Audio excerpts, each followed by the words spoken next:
तो आज हम किन चीज़ों पर बात करने वाले हैं? सबसे पहले हम समझेंगे कि भाई ये आपदा है क्या चीज़। फिर देखेंगे कि इसके मैनेजमेंट का पूरा साइकिल कैसे काम करता है। इसके बाद नज़र डालेंगे भारत के अपने सेफ्टी सिस्टम पर। फिर ये जानेंगे कि जोखिम कम करने के पीछे क्या सिद्धांत काम करते हैं। और आखिर में जो सबसे ज़रूरी है कि तैयारी ही असल सुरक्षा कैसे है। तो चलिए शुरू करते हैं। ठीक है, तो सबसे पहले पहला सवाल, आपदा क्या है? इसका असल मतलब क्या है? क्योंकि यकीन मानिए ये सिर्फ एक इवेंट या घटना से कहीं ज्यादा है। और ये सवाल ना बहुत ज़रूरी है, क्योंकि अक्सर हम क्या करते हैं, हम सोचते हैं भूकंप आ गया या बाढ़ आ गई, बस यही आपदा है। पर असल में ये कई चीज़ों का मिला जुला नतीजा होता है।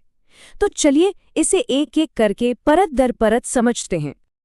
अच्छा, तो हर आपदा की जड़ में होता है एक संकट, जिसे हम इंग्लिश में हैजर्ड कहते हैं।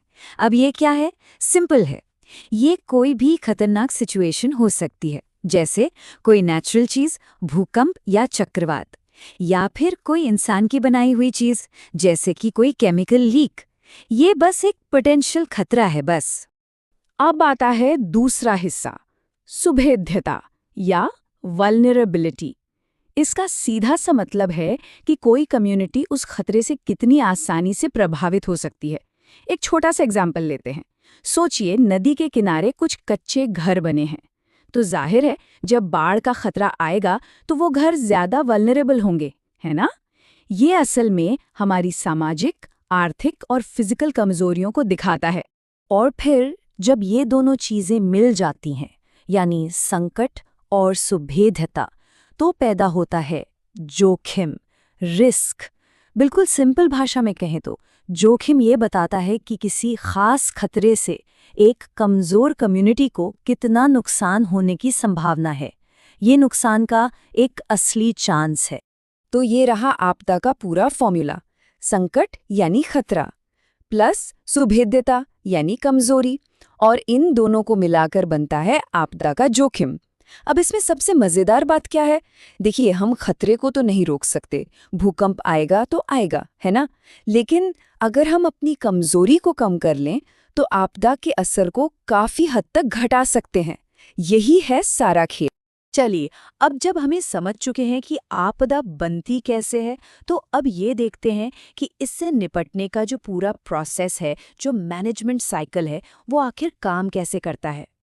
तो एक बात साफ समझ लीजिए, डिजास्टर मैनेजमेंट कोई वन टाइम एक्शन नहीं है। ऐसा नहीं कि आपदा आई, काम किया और खत्म। नहीं, ये एक लगातार चलने वाला चक्र है, एक साइकिल जो कभी रुकता नहीं। इसे मोटे तौर पर दो हिस्सों में बांट सकते हैं। एक है आपदा से पहले का काम, जिसे कहते हैं जोखिम प्रबंधन, और दूसरा है आपदा के दौरान और उसके बाद का काम, जिसे कहते हैं संकट प्रबंधन। अच्छा, इस पूरे साइकिल को और आसानी से समझने के लिए हम इसे 3 फेज में तोड़ लेते हैं। पहला फेज है आपदा से पहले का। इसमें हम क्या करते हैं? तैयारी करते हैं, रोकथाम की कोशिश करते हैं। फिर आता है दूसरा फेज, आपदा के दौरान। इसमें तुरंत एक्शन लिया जाता है, रिस्पॉन्स और रिलीफ का काम होता है। और फिर है तीसरा फेज, आपदा के बाद का। इसमें रिकवरी, रिहैबिलिटेशन, यानी लोगों को फिर से बसाने और चीज़ों को दोबारा बनाने पर फोकस होता है, ताकि जिंदगी वापस पटरी पर आ सके। तो ये तो हो गई सारी थ्योरी की बातें, सिद्धांत। पर असल में जमीन पर, भारत में ये सब कैसे लागू होता है? चलिए अब हमारे देश के इंस्टीट्यूशनल फ्रेमवर्क को समझते हैं। भारत में डिजास्टर मैनेजमेंट के नज़रिए में ना एक बहुत बड़ा, एक गेम चेंजिंग बदलाव आया साल 2005 में, जब आपदा प्रबंधन अधिनियम यानी डिजास्टर मैनेजमेंट एक्ट लागू हुआ। ये एक लैंडमार्क कानून था जिसने पूरे देश में डिजास्टर मैनेजमेंट के लिए एक प्रॉपर, सिस्टमैटिक और इंटीग्रेटेड स्ट्रक्चर तैयार किया। इस एक्ट ने एक 3 टियर यानी 3 लेवल का स्ट्रक्चर बनाया है। सबसे ऊपर नेशनल लेवल पर है एनडीएमए, जिसे खुद प्राइम मिनिस्टर हेड करते हैं। फिर स्टेट लेवल पर है एसडीएमए, जिसकी कमान होती है चीफ मिनिस्टर के हाथ में। और सबसे नीचे डिस्ट्रिक्ट लेवल पर है डीडीएमए, जिसे डिस्ट्रिक्ट कलेक्टर लीड करते हैं। ये एक तरह से टॉप डाउन और बॉटम अप का मिक्स है। इसका फायदा ये है कि नेशनल पॉलिसी जमीनी हकीकत को ध्यान में रखकर ही लागू की जाती हैं। और हाँ, जब कोई आपदा आती है तो जमीन पर जो सबसे पहले एक्शन में दिखती है वो स्पेशल टीम है एनडीआरएफ, यानी नेशनल डिजास्टर रिस्पॉन्स फोर्स। ये एक हाईली ट्रेन्ड फोर्स है जो स्पेशली सर्च, रेस्क्यू और रिलीफ ऑपरेशन के लिए ही बनाई गई है। देखिए, भारत की जो स्ट्रैटेजी है ना, वो अब सिर्फ रेस्क्यू और रिलीफ तक सीमित नहीं है। मतलब सिर्फ आपदा आने के बाद एक्शन लेने वाली बात नहीं है। अब फोकस है जोखिम को पहले से ही कम करने पर। तो चलिए देखते हैं कि इस सोच के पीछे गाइडिंग प्रिंसिपल्स क्या हैं। हमारी जो नेशनल स्ट्रैटेजी है वो कुछ बहुत ही जरूरी सिद्धांतों पर टिकी है। पहला और सबसे जरूरी, कम्युनिटी पार्टिसिपेशन, मतलब स्थानीय लोग ही फर्स्ट रिस्पॉन्डर होते हैं, इसलिए उनका रोल सबसे बड़ा है। दूसरा, ये माना गया है कि रिस्क कम करने की प्राइमरी जिम्मेदारी स्टेट्स की है। और तीसरा, डिजास्टर मैनेजमेंट को देश के डेवलपमेंट की हर प्लानिंग का एक जरूरी हिस्सा बनाना होगा, अलग से नहीं, साथ। और इन प्रिंसिपल्स को और ताकत देने के लिए प्रधानमंत्री का दिया हुआ एक 10 पॉइंट एजेंडा भी है। इसमें बहुत ही मॉडर्न और फ्यूचरिस्टिक बातें हैं, जैसे यूनिवर्सिटीज का नेटवर्क बनाना, टेक्नोलॉजी का पूरा इस्तेमाल करना और रिस्क मैपिंग में इन्वेस्ट करना। ये सब दिखाता है कि इंडिया इस मामले को लेकर कितना सीरियस है। और अब आते हैं हम अपने आखिरी लेकिन शायद सबसे जरूरी हिस्से पर। ये वो सोच है जो आज के डिजास्टर मैनेजमेंट की पहचान है कि तैयारी ही असल सुरक्षा है। यहाँ पर ना एक बहुत बड़ा एक पैराडाइम शिफ्ट देखने को मिलता है। पहले फोकस किस पर था? 3R पर, रेस्क्यू, रिलीफ और रेस्टोरेशन, यानी बचाव, राहत और बहाली। ध्यान दीजिए, ये सब कब होता था? आपदा आने के बाद। लेकिन अब सोच बदल गई है।